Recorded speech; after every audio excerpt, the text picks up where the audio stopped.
Makcik ambil ini pisang abu.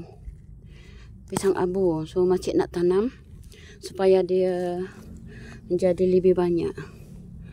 Ini tanam di kebun sebelah.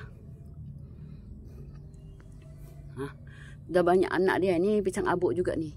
Ni pisang abu juga. Banyak anak dia dah. Ni okey lah ni. Makcik tanam di kebun sebelah.